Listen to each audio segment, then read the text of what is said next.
No se diga más por Top Latina 101.7 FM. Estamos de regreso en No se diga más y ahora vamos a hacer contacto telefónico con nuestra corresponsal especial, Denise Herrera, que está en Ecuador. Ella es periodista y nos va a contar las últimas incidencias sobre el asesinato del candidato presidencial ecuatoriano Fernando Villavicencio.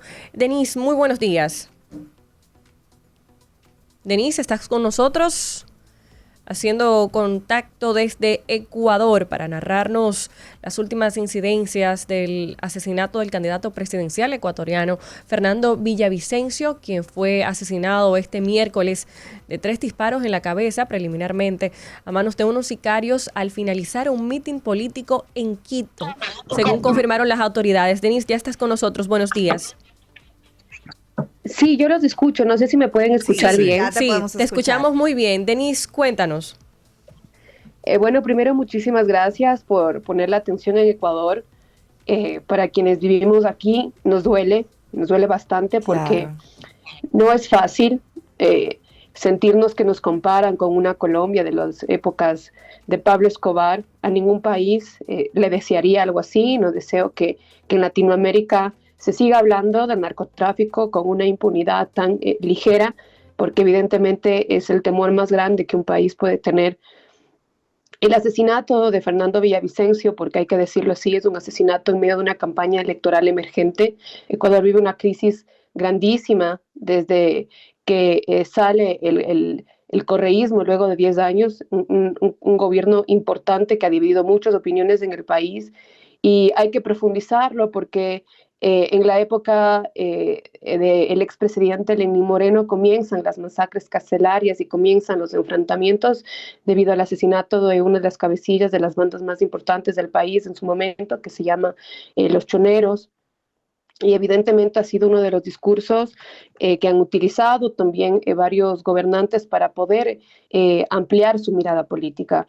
Y Fernando Villavicencio es bien conocido por ser un opositor histórico también del correísmo, por ser un opositor también marcado y controvertido, porque hay que admitirlo también, él pasa del periodismo, hizo unas investigaciones y ha tenido también algunas repercusiones de su manera de hacer las cosas, ¿no? Lamentablemente el asesinato de él se da en un contexto político intenso también, donde ya se registró el asesinato, por ejemplo, de una de las ciudades portuarias más importantes del país, en Manta, también el asesinato de candidatos asambleístas por parte de la Revolución Ciudadana. Entonces el escenario estaba ya bastante tenso. Él había hecho comentarios también bastante directos contra las bandas criminales del Ecuador, y ayer en un meeting en Quito es un territorio donde no se suele escuchar este tipo de noticias, eso es importante detallarlo normalmente, y la verdad que duele mucho decirlo, pero en Ecuador nos empezamos a acostumbrar que es algo que no debería pasar y que lo rechazo rotundamente.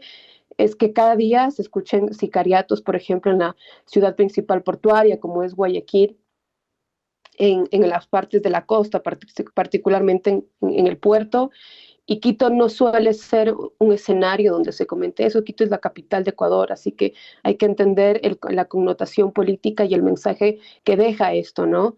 Lo matan lo asesinan alrededor de las 6 de la tarde, cuando termina el meeting. Y hay varias versiones, evidentemente también sus familiares han sido determinantes en esto, muy claros.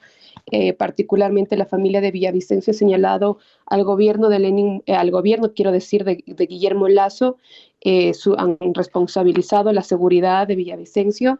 La esposa comentaba que no entiende por qué él sale por la puerta delantera de esta sede, si sus compañeros salieron por la parte de atrás.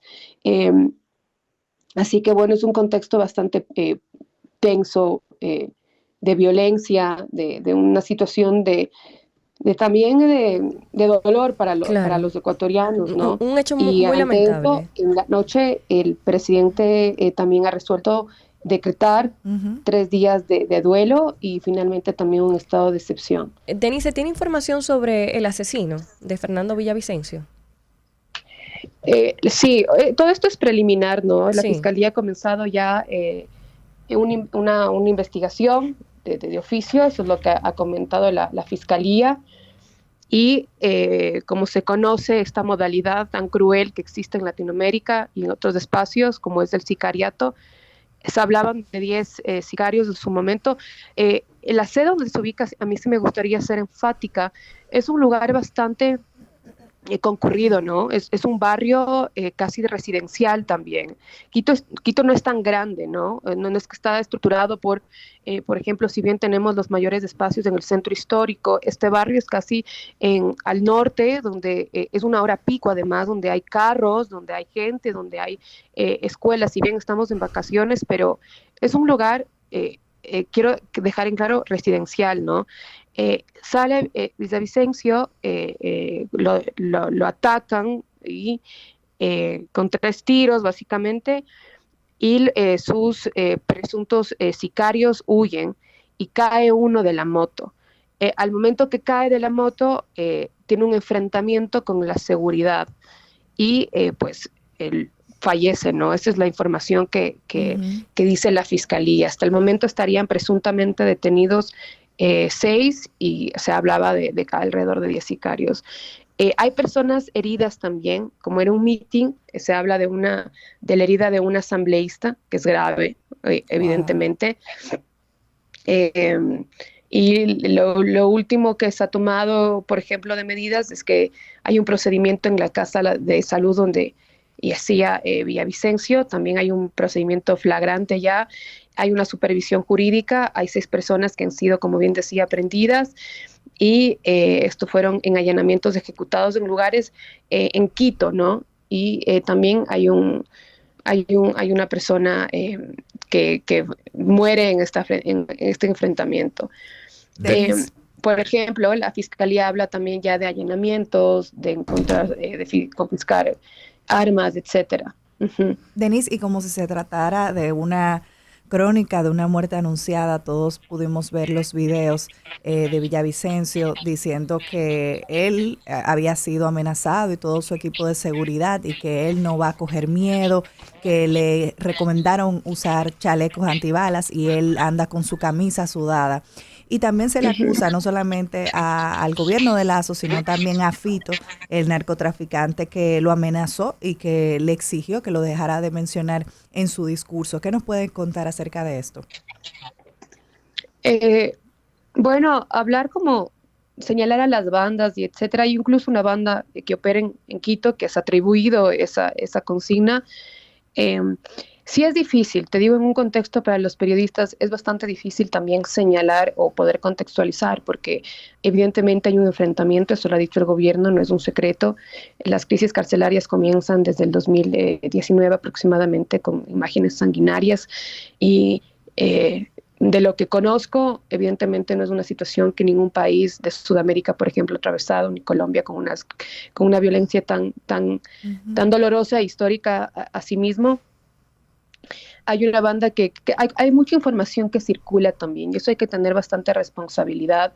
Yo la verdad sí abogo por un periodismo con un enfoque de derechos humanos donde la familia de Villavicencio Rota salió ayer a decir estas acusaciones y entender que también están bajo la mira, entonces, o que el contexto de seguridad también señala. El estilo de Villavicencio siempre ha sido así, ha señalado muy fuerte a lo que él ha señalado como sus contrincantes. No ha habido un mensaje aún de esta cabecilla, suelen hacerlo lastimosamente, pero evidentemente todo está bajo investigación, ¿no? Por ahora también hay que ser críticos con los discursos comunicacionales que pueden salir, porque evidentemente hay algo más allá que todos desconocemos, porque no es una casualidad que a puertas de unas elecciones asesinen a un candidato a la presidencia. Y recordemos que esto se da por una situación de contexto político, socioeconómico muy duro. Guillermo Lazo ha llegado a niveles de impopularidad altísimos, incluso ha superado a Lenín Moreno. Hay un desabastecimiento de medicina, hay una situación carcelaria fuerte, hay una situación de los familiares, de las personas privadas de libertad muy severa.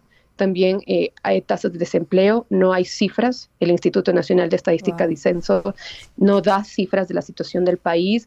Me refiero a la muerte cruzada que en su momento dijo Lasso, es porque también venía una asamblea que le impulsaba un juicio político en su contra por los presuntos relacionamientos de su familia con otras, con mafias, ¿no? Entonces la situación es bastante dura, es jodida, les digo. Pero bueno, finalmente... Denise. Sí, claro. Escúchame que te interrumpa. Mira, nos queda solamente un minutico. De hecho, ya se nos fue prácticamente el tiempo, pero no quiero que dejemos de hablar, que tú por favor nos compartas qué impacto va a tener esto precisamente en el aspecto político. Se avecinan unas elecciones en pocos días. ¿Qué impacto va a tener esto? Habían muchos discursos también, tú sabes que hay muchas fuerzas aquí. Quien lidera las elecciones es la candidata presidencial de la Revolución Ciudadana, Luisa González. Si bien una decisión política recordemos que son como, lamentablemente quedarían 7 candidatos, la mayoría ha resuelto suspender sus actividades en territorio, pero el presidente ayer, dentro de las resoluciones del Consejo de Seguridad, ha dicho que las elecciones se mantienen. Esto significa que este domingo 13 hay el debate presidencial, evidentemente hay que tomarse con todos los resguardos, y finalmente los ecuatorianos y ecuatorianas irán a las urnas el 20 de agosto, donde se resolverá esta situación, esta crisis, política de elecciones. Evidentemente el arraigo de esto, la profundidad de esto responde a muchas cosas más, y evidentemente los discursos también desde el Consejo Nacional Electoral, desde otros sectores con enfoque de derechos, por ejemplo, también las embajadas, Embajada Norteamericana, Naciones Unidas, etcétera, Unión Europea, han dicho que este es un ataque directamente a la democracia.